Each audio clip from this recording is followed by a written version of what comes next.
Elle est partie de Cerbère, dans les Pyrénées-Orientales, au mois de juin. Elle a parcouru 500 km à vélo avant de se jeter à l'eau à Marseille mi-juillet pour 500 km supplémentaires, mais en kayak cette fois.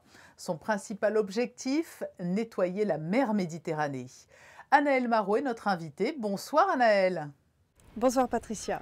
Vous avez 26 ans et vous avez lancé l'année dernière le projet Azur. Qu'est-ce qui vous a donné envie de relever un tel défi ?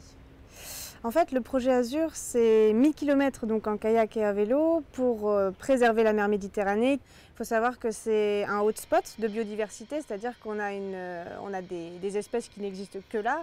C'est un véritable joyau, un véritable trésor. Et c'est aussi la mer la plus polluée du monde en concentration de plastique. Donc il y a un véritable enjeu à faire sur le littoral juste chez nous. Vous dites que ce projet, le projet Azur, c'est une éco-aventure participative. Qu'est-ce que cela signifie ? Les personnes qui habitent sur le littoral connaissent mieux que moi la mer Méditerranée, ils connaissent bien leur territoire. Et l'idée, c'est pas que j'arrive en expliquant comment on doit faire. J'ai envie de recueillir les informations des personnes qui sont sur ce littoral, qui connaissent leur milieu, et aussi de passer à l'action tous ensemble. Donc organiser des ramassages tous les dimanches sur le littoral, de Cerbère à Menton. Là en ce moment c'est la pause, c'est l'étape à Monaco et j'en suis très contente. On va avoir un ramassage dimanche avec des kayaks et des apnéistes. Combien de kilos de déchets avez-vous récolté depuis le début et quelle sorte de déchets principalement ? Alors jusqu'à aujourd'hui, on a récolté plus de 2,5 tonnes de déchets avec plus de 500 participants sur les 41 sites. On a traversé 2 pays donc. Et la plupart des déchets qu'on retrouve sont du plastique. Plus de 58% des sardines sont contaminées au plastique. Et je pense qu'on a tous mangé des sardines un jour. Ça revient à l'expéditeur. Quelle est la zone la plus polluée que vous ayez traversée sur les rivages de la Méditerranée ? À ce jour, la zone la plus polluée, c'est sans surprise, c'est une zone qui était très peuplée. C'est souvent la corrélation qu'il y a. Et donc c'était Marseille où j'étais arrivée sur la calanque des Cambrettes avec une concentration en plastique absolument incroyable juste après un coup de mer. Pourtant c'est que la partie immergée de l'iceberg. En fait, ce qu'on va voir nous sur le littoral, c'est 1% des plastiques, le reste est déjà au large. Dans les gyres sur les continents de plastique, on en a aussi en Méditerranée, ou alors déjà au fond et ils font partie de la biodiversité. Les gens que vous rencontrez au gré de vos pérégrinations s'associent spontanément et rapidement à votre projet Azur. Déjà, j'arrive en kayak. J'arrive, sans moyens motorisés.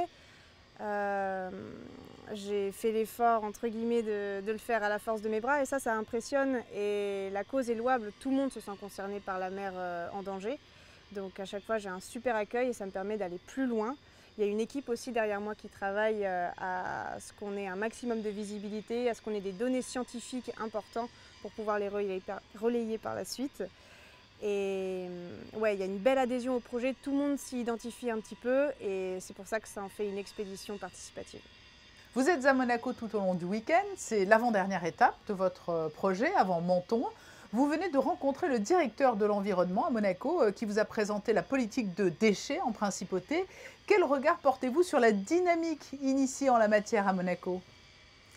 Il y a une dynamique qui est assez différente de la France, ça c'est certain. Il y a aussi le fait que ce territoire est, moi de mon œil extérieur, je le vois un peu comme un laboratoire dans le sens où il y a des possibilités de faire des choses novatrices, notamment en matière de réduire les plastiques à usage unique, avoir banni la vaisselle plastique jetable, même ça je trouve ça génial, ça devrait être fait partout.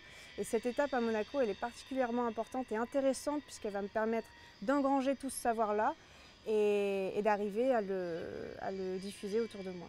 Alors très important, avant de conclure, rappelez-nous le lieu de rendez-vous, de quelle manière on peut vous aider dimanche ? Alors ce dimanche, rendez-vous à 10 h devant le Star & Bars pour les piétons. Et pour les kayaks et les paddles, on va faire une mise à l'eau à l'école bleue, juste à côté. Et de 10 h à midi, on va faire un ramassage. C'est noté, merci Anaëlle Marot et avis donc à ceux qui souhaitent faire un beau geste pour la mer Méditerranée. Merci beaucoup.